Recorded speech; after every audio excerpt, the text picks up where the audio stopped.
One of the most challenging things for photographers is getting clients. How do I know this? I've been in that position before. Like in 2017, I remember when I moved from Uyo to Lagos, it was that point where everybody's saying, Mayo, your photography is good, your portfolio looks good, you are actually doing the right thing. Look at the images that you're creating. But none of those things was translating into me getting paid gig. Like nobody was hiring me for 1 year, 3 months. Like count it. January, February, March, April, May, June, July, August, September, October, November, December, January of the next year, February of the next year, March of the next year. Nobody hired me. So I've been in that position, and I know that the hardest things for photographers is to get people to hire them. But let me tell you a story. It's a story that I heard from a fisherman when I was doing a documentary project right in one village in Oron in Akwa Ibom State. Because at the end of that story, when the person shared it, it was a fishing story, but what I got from it actually helped me land my very first client. Up until that time, I wasn't landing clients. So the lessons that I got from this story I'm about to tell you actually changed everything for me in my photography business. So, like I said, I was doing a documentary project. I went to Oron in Akwa Ibom State. So I met this, it was a 45-year, maybe 46 at the time, and he had a 9-year-old son at the time. Once I entered the village, if you have anything to do with a riverine area, a fishing community, you would know that there is this smell that hits you. Like it is so strong. Once you enter that place, you just know that this is a fishing settlement. That was me. As I was laid down the road path, it was not motorable really. It was somebody can just use the motorcycle or a bicycle, not bicycle. A tricycle cannot even enter there.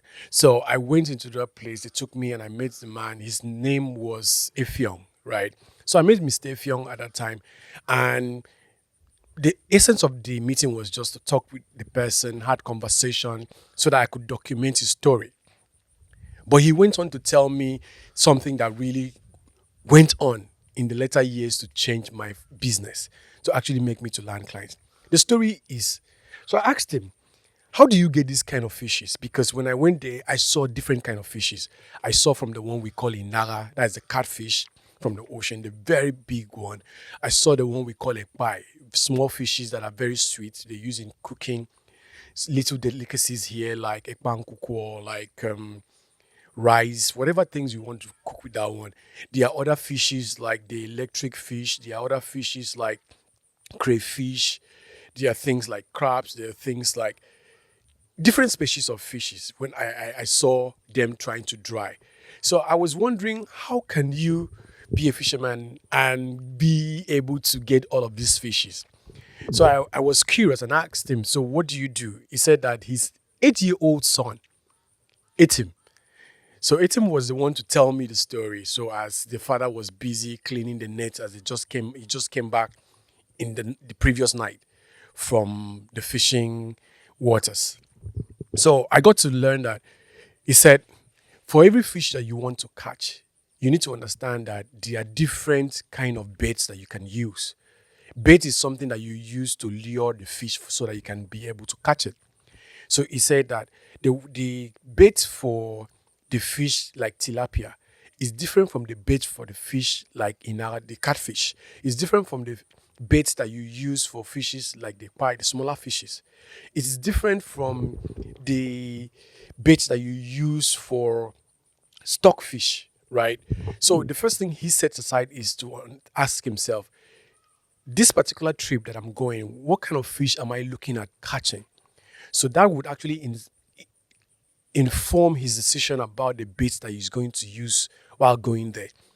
So the next thing that I would think about is, what is the fishing tool I'm going to use? Because there are several fishing tools depending on what kind of fish you're trying to get. So there are fishes tools like you can use the hook, a smaller hook, a bigger hook, because the hook that you use for, let's say, tilapia is not the same hook that you use for catfish. It's not the same hook that you use for the stockfish. So he wants to then decide what kind of fish is he getting, then decide on the bait, then decide on the fishing tool. Which of them is he using? Is he going to use? There's something that they call ikpa. So the ikpa is like a net. Is being woven. Is a net, traditional net done by sticks and raffia. They use that to mold like a trap for the fishes. That one is a different tool entirely. There is a hook, a different tool entirely. There are fishing nets, a different tool entirely. So once he decides on the fish he wants to get, he decides on the bait, he then decides on the tool. Then he will now ask himself, where can I find those fishes? Because he said that there are some fishes that you find in the murky waters, that is waters that you have a lot of mud around. So there are bushes, there are mud, there is small water running through. There are some fishes that are resident in those kind of places. But there are some other fishes that if you don't go to the deep waters, like you go 1,000, 2,000 meters up the shore, you will not be able to get those kind of fishes. There are fishes that you can just get in smaller, maybe like 100 meters off the shore, you can just get those fishes. So the decision is made from when he decides the kind of fish he's going for, he decide the bait that he's going to use, decide the tool, whether it's a net or the cage or the hook that he's going to use, and then decide where can I find those kind of fishes. So one of the time he went out, he said he went out with his son. He had told his son the kind of tool. He told his son, get the nets, the bigger nets, because we are going into the sea so we can throw and capture a lot of things in between. But the son forgot and just brought the cage. On reaching there, they cannot put the cage inside the deep sea. So they drove, like in this case, they paddled more than 10 hours to get to that point. On reaching there, they now realize that they went there with a cage and a hook, not with the net that they can use to cast and bring a lot of fishes in. So I was there looking at it, and by the way, I was enjoying the fishes because they were roasting it too. I was just enjoying it. But after documenting that process of them doing the fishes and the things that they do, I didn't, as I was listening, playing back the tape that I was using in recording the conversation, it occurred to me that what those people did has a strategic business principle. They don't just do it because it's something that they do not know it will work, right? So for someone would say, oh, fishermen, riverine area, they're not educated, they didn't go to the university, they don't know what it takes to do this, they don't know what it takes to do that. But when I looked at it critically, those people actually are strategic. They placed in the highest level of strategy when it comes to how you include, let's say, on how you use that business principle. The number one business principle that I learned from that thing is that not every fish is your fish. In this case, as photographers, not every client is your client. So you need to decide from the very get-go who are the people that you seek to serve. Because, like he said, when he wants to get Inara, he knows where to get the Inara. When he wants like the catfish, when he wants to get the stockfish, when he wants to get like the panla, he knows where to get those fishes because those fishes are not in the same place. So the first business principle that taught me was identify the people that you seek to serve. That was the first thing, the business principle that taught me. Because all this while, I was saying, oh, I'm a documentary photographer. I didn't know who I was supposed to serve. I would do documentary photography. I would do reportage. I would try to get people in the news agencies to hire me. I would do portraiture somewhere. Like I was just all over the place, which is not a good strategy. Because most of the time, I used to think that if I don't spread out like that, I might not be able to get clients. But the reason I didn't get clients for 1 year, 3 months was because I was spread all over the place and I did not stand for something, right? So the first business principle you get from that story is identify the people you want to seek Or, this video is uncut, so I'm not going to edit anything. So I'm just saying it as it comes in my head. Identify the people that you seek to serve. That's the first thing. So they identify the fish. The next thing that they think about the bait. What am I going to give to these fishes to lure them into whatever I would use to capture them?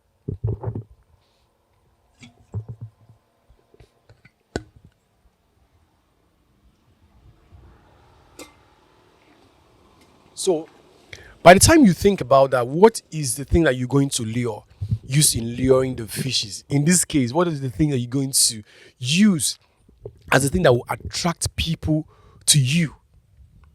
Because if you do not position yourself with those things that you attract those people, you might just as well be everywhere. So that principle states that you need to curate your portfolio in such a way that it actually serves a particular set of people. And when those people see that portfolio, they would say, this is for me. This can help me solve this problem. This can help me get from here to here. This photography portfolio that I've seen is the one that will help me do whatever I'm doing or help me in my business. So the first thing, like I said, is identify the people. The second thing is to give them a bait, which is to curate your portfolio. In this space, I want to make you understand something. Portfolio is different from a catalog. Most of the time, you want to show that you're photographing. You want to show to everybody that, oh, you are not idle photographer. You're someone that is always busy. So most of the time, you're putting in images that are not supposed to be in the portfolio. But just because you shot it and you loved it and you just bring it there. So you need to understand that portfolios are curated to serve a particular purpose. If you do not even know the people you want to serve, you wouldn't know the images to include. So a portfolio is the bet. You need to know who needs it so that you can curate that portfolio in such a way that it will serve those people. It will actually make them to say, oh, this looks like what I want. This looks like what I would need. This photographer looks like my guy. I should actually talk to this guy, right? That's the principle number 2 I learned from that story. Principle number 3 is when they said, there are some fishes that you go to the murky waters where you have mud and water, and so you put your legs in dirty mud and all of that. There's some fishes in that place. There's some fishes in the open sea. There's some fishes that goes around in the close parts of the water or the river, whatever part they are using. That principle is the principle of positioning. It really means that if you do not position yourself in where the people you seek to serve are, in where they gather, in where they can find them in a large number, you will not be able to get them to hire you. Because imagine you want to get catfish and you know that the catfish is a particular part of the river. But instead of you going, you just say river is river. River is not river. Clients are not just clients. By the time you don't know how to position yourself, you will lack the benefits of learning how to position.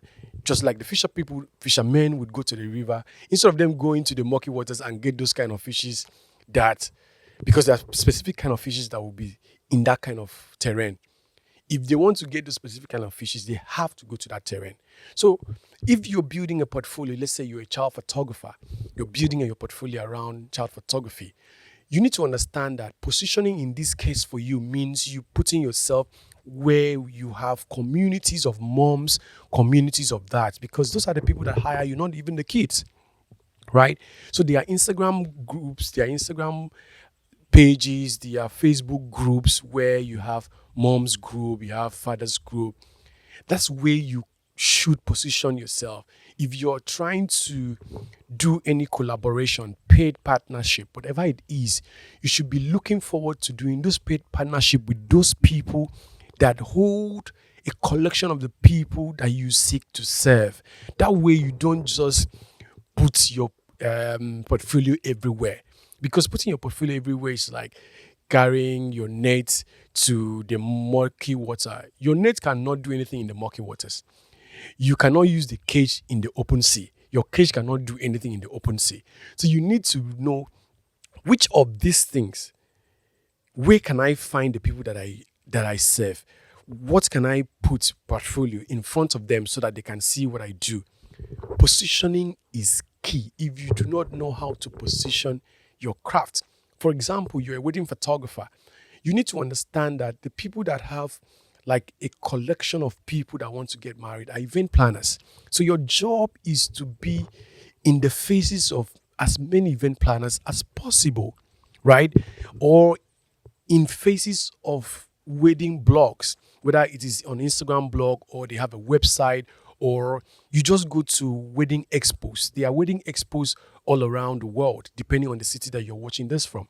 In Nigeria, we have the wedding expo organized by, I think it's an event expo too. But wedding photographers go there, event planners go there. It's organized by Auntie Funke Bokno, right?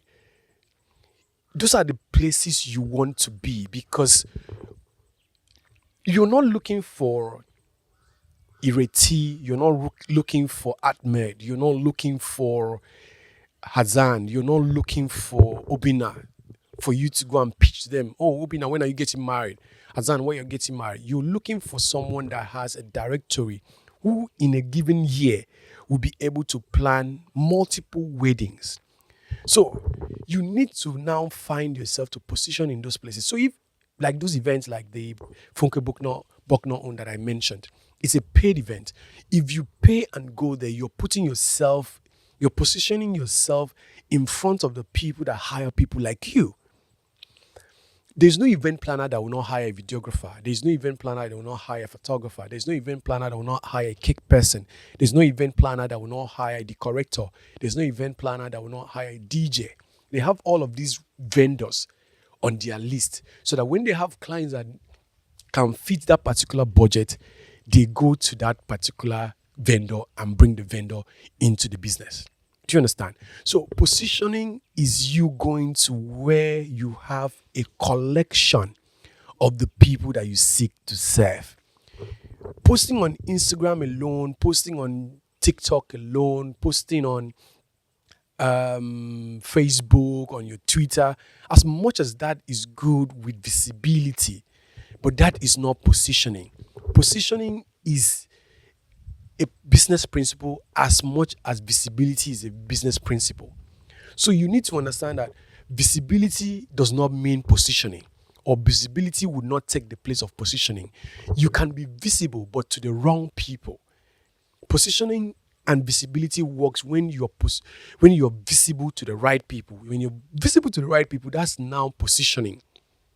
So make sure that whatever genre of photography that you're doing, or whatever business that you're doing, find a place where you have a collection of the people that you seek to serve. And whatever it takes, go there and show your portfolio. Because you have 100 people in a space, 200 people in a space, and you just need maybe 5 of them to give. For example, let's take the wedding example. If you have 5 wedding event planners, give you 5 weddings in a year. That is 25 weddings in a year. And 25 weddings in a year is enough to business for you. Except you're the one that's charging maybe 100,000 naira for your weddings. You shouldn't be doing that if you're watching this video, though. You should upgrade not just the price, you should upgrade the quality of the value that you give to people. It's about value. You could find a video where I explain the 3 components of value in ways you've never seen before. So if you're thinking about how do I charge more, you need to watch that video on value.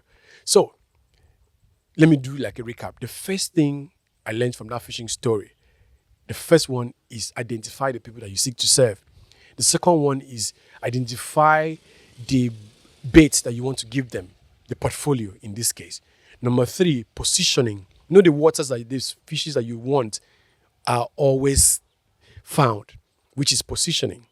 And the last one is weight. You need to understand that life does not just happen just like this. Because you've been good in identifying who you want to serve, you've created a good bait for them, in this case a portfolio, you've gone to a place where you have a collection of them and you have been able to put your work there in, whether it's by collaboration or by paid partnership, that it will just click like that. Some things in life, they take time. So you need to understand that for you to be able to get the result that you seek, there's something that I want to bring up now is consistency. Consistency right now is not in the debate you serve. Consistency right now is not by creating. In this case, in this context, consistency here means being able to go to one community and you couldn't get another that person to people in that community to hire you. You don't just say, "Oh, I did what the mayor said, it did not work." Seek out another community, seek out another space where you have people like that. Seek out as many people as possible. Seek out as many communities as possible. Seek out as many places you can position yourself as possible. Because if you see my video about your ability to turn in your revenue in a year, I said you need to talk to at least 5 people for you to be able to land one. So you don't just talk to one person, 2 persons, 3 persons, 4, and say, "Oh, I tried. They said no, I'm not going again." No, you have to be consistent in your reaching out to these people. You have to be consistent in the way you position yourself. Continually put yourself in front. Because if you are visible enough in front of the people that you want them to hire you and they don't hire you, there might be 2 problems. It might be a problem of messaging. That means you do not know how to communicate the value that you create to show them for them to come to hire you. Or 2, you don't have a strong enough portfolio. So if you do that and people are not hiring you, go back to step 2. Go and fix your portfolio. Let it reflect the things, the ideals that these people that you're seeking to serve have. And then once you do that, move yourself to the messaging. The messaging is have a clear idea of the change that you seek to bring by you offering this service to the people that you seek to serve. So that way, you are clear enough of what you want to give them. You are clear enough of the result that they would get, the outcome that they would get. You are clear enough of the empowerment that you give to them. Because until you are able to transform someone's business, someone's life, someone's image, to get them their desired goal, they will not look at you to hire you or even to tell to people about you. So, I told you all of that story, all of this, and I did this to be an uncut. So, whatever you see is just what it is for me to make sure that I share with you what helped me. After that 1 year, 3 months, immediately I reshaped who I was serving. Immediately I now curated my portfolio to fit those people. Immediately I found where I could position places that I can find people that hire people like me, and made sure that I position myself and show my portfolio in those places. I went from not being hired to being hired and hired and hired and hired. Then I could now say I worked for this one, I worked for that one. It now gave me credibility to now go for bigger people, to now go for bigger projects, to now work with multinationals across the world when it comes to documentary photography. It is the same principle that I've taught people in my coaching program. It's the same principle I've taught people in my mentoring program. It does not just happen like this. It's a strategy that we build and we take it one step at a time. I remember when I did for a coaching client of mine. He's a wedding photographer, New Ace Media. He's in Warri, the other state. I remember I've changed just one thing of this principle. I had him apply it. What happened was that the first time he did what I said he should do, he landed the first client that paid him $1 million. The next one, in the same week, he landed another portrait session that paid him 900. And he called me and was shouting, "Mayor, this feels like magic." I'm like, it's not magic, it's just what it is. Applying these principles consistently will give you the result. And he said to me, "Mayor, you know what? That particular one, the portrait session that I did for 900, normally, I would have just collected like 400. That's like I've done enough. But with the things that you taught me, the things I put in place from the coaching program, the result, like I just said, this is the price. going to the right places, position myself well. The repetition was good enough because of the way we did the strategy. And now the person paid 900 instead. I'm like, that's what it is when you apply the principles. Because the thing about principles is that principle does not care whether you are in the US, whether you're in Nigeria. It doesn't care whether you are black skin, whether you are Caucasian. It doesn't care whether you are in Lagos, you are in Abuja, or you are in Zamfara, you are in Kogi. It doesn't really care whether you're in Ghana, in the city, or you're in somewhere in the rural areas in Kenya. Principles do not care about location.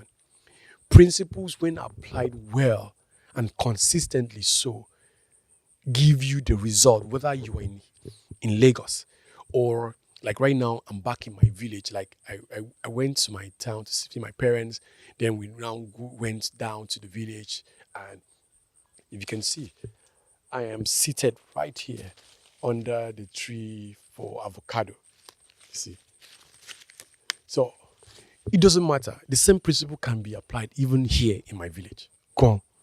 So what I'm saying to you is that watch this story again. Learn from the fisherman who apparently did not get formal education, apparently did not get a university degree, but has applied this principle that have worked for the fishing people.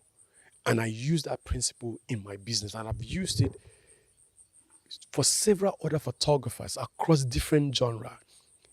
For food photographers, for fashion photographers, for wedding photographers, for portrait photographers. Most of the people that come into my coaching program, this is part of the principles that I share with them, and they get the result. Because these principles, bro, like I said, they are principles. It doesn't really matter who you are, where you are. You get the result that you seek to get. So my hope is that at the end of the day, you do these 4 things, like I said. Identify who you want to serve, create a bait for them, then find the tool. Find the tool. Are you going to use the net? Are you going to use the hook? Are you going to use the cage? Find out the tool that you're going to use, because if you don't find out the tool, you might be using, let's say for example, you see someone posting on Instagram. What if your clients are not on Instagram and you're posting on Instagram? You're wasting your time. You say, oh, May, I'm posting 3 times on Instagram. But the fish that you're trying to get are not there. You cannot get them with that particular hook. You need a net to get them, or you need a cage to get them. So you need to understand that for the kind of people you are, there are places that they are. There are things that you can use to hold them. And if you're not using that tool, whatever tool that you're using, no matter how long you've been doing it, no matter how consistent you are, the thing about consistency is that no matter how consistent you are, doing the wrong thing is always going to be the wrong thing. So I hate a saying that says, no matter how far you go, it doesn't matter if you're going in the wrong direction. So you can be doing the wrong thing consistently. I don't want you to do that, right? I do not want you to do that. I want you to do the right thing, use the right hook, and position yourself so that this business, like I always say, photography will change your life. It just changed mine. Not just the money part, but the people that have been able to change their lives. From the people that I give clean drinking water to the people I sponsor their education, to the people that I even help them change their business around. So that, like the other day, a mother called me on the phone and said, hello, my God will bless you. That was the first thing she said. And I'm like, hello? Like, who am I speaking with? But I first of all said, amen. But who am I speaking with? Because I didn't know. But if someone is saying, my God will bless you, I have to say amen now, because I need the blessings. So when the person asked her, sorry, mom, I do not have your number. Please, who am I speaking with? He said, my son just gave me money right now. And he said it's the money that he's making from photography and that you are his coach. I'm like, oh, what's the name of the son? He has mentioned the name of the son. And I remember that when the son wanted to come join the coaching program, he said he didn't have the money. And I said, do whatever you can to bring the money. You get the money back. So he said, you ask the mom. So he took a loan from his mother. He didn't say the mother should gift her. He took a loan, got into the coaching program, paid back the mom, it wasn't the paying back part that got the mom to call me. It was the extra thing, like, I've paid you back the money I borrowed you. This is some more cash for you to take care of yourself. And thank you for always supporting me. And the mother was so emotional. So that's when I say photography will change your life. That's what I mean. That I'm being able to use that thing that I do, the thing that have worked for me so far, to change the lives of other people. Look at that woman. She doesn't know me from anywhere. Now she has a reason to call me and pray for me because her son, who has taken the principle I've taught in my coaching program, has used it to change his own life and thereby affecting the people around him. So imagine the number of people that the people I've coached that have changed the people around them, their lives. So imagine the lives I have changed. So when I say photography will change your life, this is what I mean. You need to take very, pay close attention to the things that I say. Watch the video over and over again. And my hope is that this will actually change your life. Go watch the video again if you've not watched. If you don't subscribe, because more than 60% really of the people that watch my YouTube video are not subscribed. So if you're watching and you've not subscribed, please subscribe. Turn on your notification. Every Friday I drop videos like this that could help you change your business. See you in the next one.